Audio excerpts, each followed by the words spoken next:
নমস্কার বন্ধুরা, নবরত্নের আজকের ভিডিওতে আপনাদের স্বাগত। আজকের এই ভিডিওতে পেঁয়াজ রসুন ছাড়া সম্পূর্ণ নিরামিষ পদ্ধতিতে তৈরি একটি পনিরের রেসিপি আমি শেয়ার করতে চলেছি।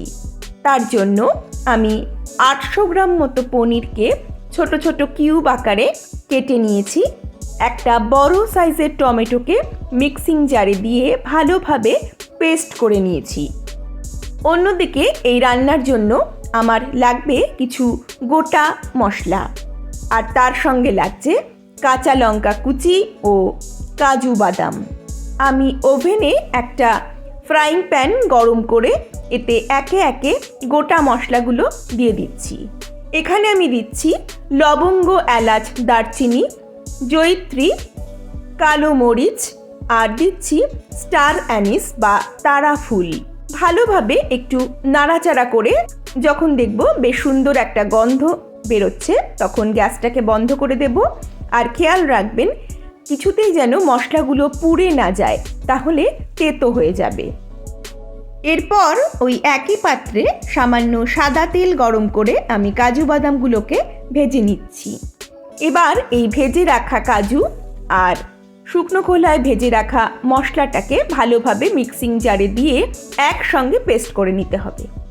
ওই কাজু বাদাম ভাজা তেলের মধ্যেই আমি 1 চামচ ঘি দিয়ে দিলাম। ঘিটা গরম হয়ে গেলে ফোড়ন হিসাবে আমি এখানে ব্যবহার করলাম সাদা জিরে ও মৌরি। তারপর ফোড়নটা কয়েক সেকেন্ড ভাজা ভাজা করে নিয়ে এতে দিয়ে দিয়েছি কাঁচা লঙ্কা কুচি আর আদা বাটা। যখন দেখব মশলা থেকে আদার কাঁচা গন্ধটা চলে গেছে তখন এর মধ্যে দিয়ে দিচ্ছি কিছু গুঁড়ো মশলা।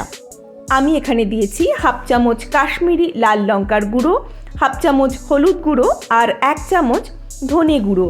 তারপর মশলাটাকে ভালোভাবে তেলের সঙ্গে মিশিয়ে নিয়ে একটু কষিয়ে নেব। তারপর এখানে দিয়ে দেব ভাজা মশলা আর কাজু বাদামের পেস্টটা। গ্যাসের ফ্লেমটাকে একেবারে লোতে রাখতে হবে, নইলে কিন্তু মশলাটা তলায় লেগে যাবার সম্ভাবনা থাকে। তারপর মশলাটাকে ভালোভাবে একটু কষিয়ে নেব আর এর মধ্যে দিয়ে দেব মিক্সিং জারটা ধুয়ে কিছুটা জল।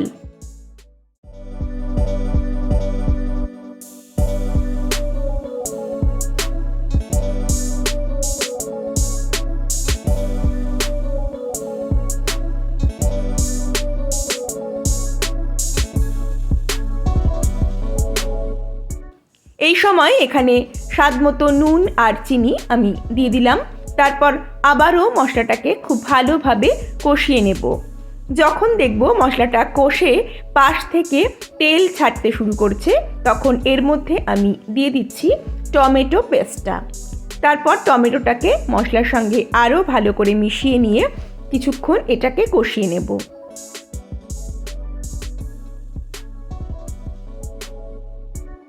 মিনিট 5 এটা কষিয়ে নিয়েছি আমি। দেখুন মশলাটা খুব সুন্দরভাবে কষে গেছে। এরপর এর মধ্যে আমি দিয়ে দেব ফেটিয়ে রাখা টক দই। টক দইটাকেও ভালোভাবে এবার মশলার সঙ্গে মিশিয়ে নিতে হবে আর গ্যাসের ফ্লেমটাকে লোতে রেখেই এই মশলাটাকে কষাতে হবে। যে পাত্রের মধ্যে আমি দইটাকে ফেটিয়েছিলাম সেই পাত্রটা ধুয়ে সামান্য পরিমাণ জল আমি এতে দিয়ে দিলাম, যাতে পনিরের গ্রেভিটা হতে পারে। আর জল এখানে আমি ব্যবহার করব না। এবার যখন দেখব গ্রেভিটা ফুটে আসছে তখন এর মধ্যে আমি পনিরের টুকরোগুলোকে দিয়ে দিচ্ছি। এবার গ্রেভির সঙ্গে পনিরটাকে মিনিট 5 একটু ফুটিয়ে নেব। রেসিপিটা যদি ভালো লাগে অবশ্যই লাইক, কমেন্ট ও শেয়ার করতে ভুলবেন না যেন। আর এখনও যারা চ্যানেলটাকে সাবস্ক্রাইব করে নবরত্নের সঙ্গে আসেননি তাদেরকে অনুরোধ করব চ্যানেলটাকে সাবস্ক্রাইব করে পাশে থাকা বেল আইকনটি অবশ্যই প্রেস করে দেওয়ার জন্য।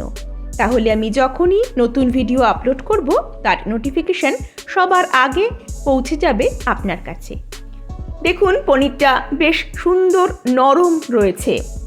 এই সময় এর মধ্যে দিয়ে দিলাম কাসুরি মেথি। কাসুরি মেথিটাকে গ্রেভির সঙ্গে মিশিয়ে নিলাম।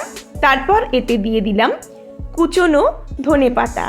এবার গ্যাসের ফ্লেমটা বন্ধ করে দেব, তাহলেই তৈরি পনিরের এই সুন্দর নিরামিষ রেসিপিটি। আজ তবে এখানেই শেষ করছি। খুব তাড়াতাড়ি ফিরে আসব পরবর্তী ভিডিও নিয়ে। আপনারা সবাই ভালো থাকবেন, সুস্থ থাকবেন ও নবরত্নের সঙ্গে থাকবেন। নমস্কার।